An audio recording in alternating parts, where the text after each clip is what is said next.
and welcome to today's tutorial, and in this video I will be showing you how you can recreate this Chrome logo. It's really simple to do, and let's see how that's done. So for this video my document size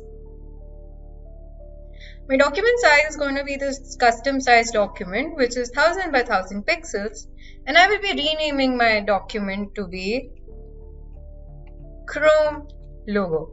So you're free to choose any size document that Adobe Illustrator provides, or you can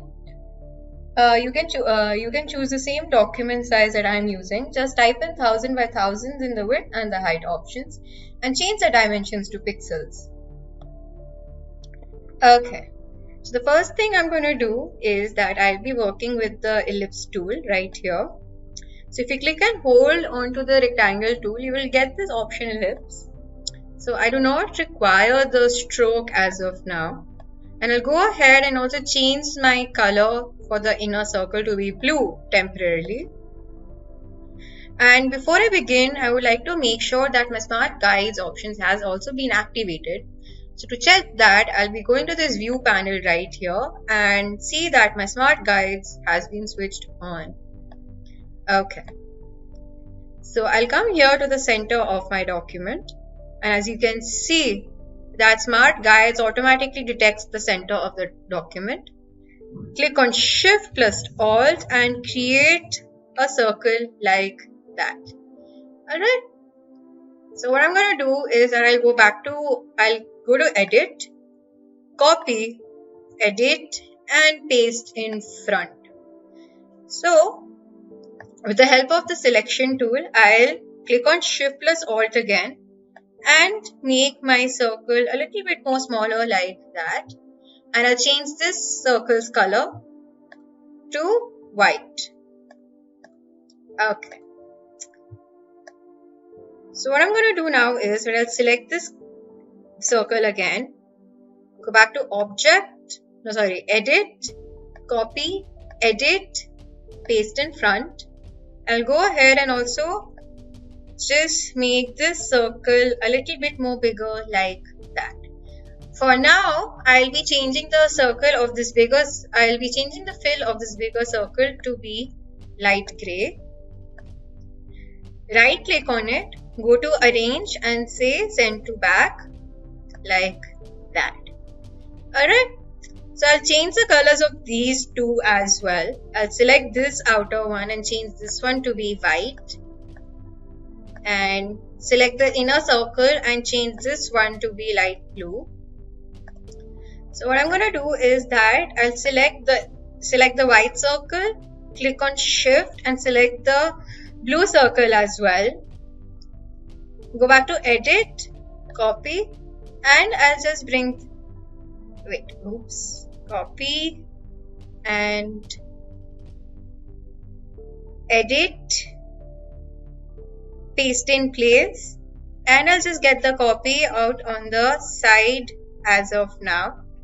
Okay, so now what I'm going to do is that I'll be using the pen tool again and making sure that there is no fill as of now. So one trick I'm going to do is that I'll be clicking on Ctrl plus Y to get this artwork, and I'll be using the pen tool to make such lines. Click on Escape to get rid of the pen tool and make another line like this and make one last line like that. Like that. Click on Escape to get rid of the pen tool. So the reason why I've done this, I've gone on this mode, is that because when I'm making my lines, notice that there is no fill and no stroke. If I'll be doing the same effect on the colored one as well, I will not be able to see the lines I've created. Right? So if you click on Ctrl plus Y, you get this kind of an artwork. And once your lines are made, you know it's there. You click on Ctrl plus Y again to come back to the original color that we were on. So I'll select all of them So now I'll go ahead and also fill it in with different colors. So I'll be using the shape builder tool, and as you can see that the shape builder tool actually differentiates these shapes, but unfortunately it's not able to detect these two shapes as of now, which means that I have to edit the lines. So I'll go back to Ctrl+Y. I'll zoom in and just make slight changes on my line. So I'll select this one path and just extend this a little. Similarly on this one, I'll select this anchor point and just bring it a little inwards like that. So if I select all of them and come back to the shape builder tool, I have to see that it now detects all these lines. Yeah. And get this one inward like that.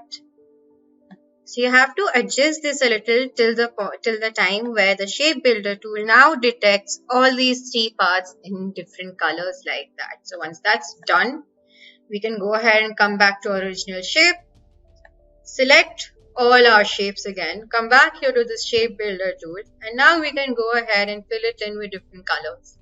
So I'll be first choosing this in the fill drop down option. I'll be choosing this color red, filling it in this one in red, choose yellow, fill this one with yellow, and the last one to be green like that. So once that's made, all we have to do is that I'll be adding these shades as well, right? So in order to do that, I'll select all these, come to object and lock on, select the selection option, so that now that we are going to make our shades, I do not accidentally move my shape around. So I'll use a pen tool, and since my color is still stuck to green, I'll come over here from where it starts and make a really thin triangle like that, right? And over here for the fill, I'll be choosing a slightly darker shade of green from the fill option, like that. Okay, come back to the pen tool. Now this time I'll be choosing the fill to be, drag it here to this yellow option. Choose a slightly darker shade of yellow.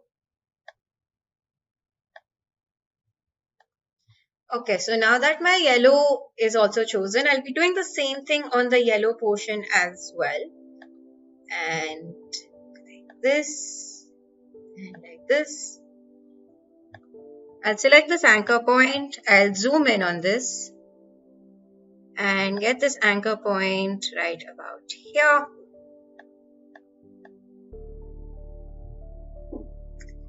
And now for the last one, the red one, I'll get it down and choose this nice shade of maroon and do the same thing over here as well, like that. So once that's made, I'll select all these three shaded parts, come over here to this transparency tool and bring it down to 20%, like that. And now that we have made, I'll select the shape that we had just made, click on Shift and the arrow keys and bring it right here to the front of my shape. Right click on this again. Wait, select this and select this. Right click, arrange and say bring to front. Oops. Okay, so select this and select this. Right click, arrange, bring to front, like that. And there you go. We successfully made our Chrome logo. So let's go ahead and also save our document. To do that, I'll be going to File, going to Save As. So by default, my file name is going to be the same as my document name, which was a Chrome logo, and my save as type is going to be Adobe Illustrator. I highly recommend that we save a file in this format so that in case if I want to make any further changes, I can easily do that by accessing my AI file.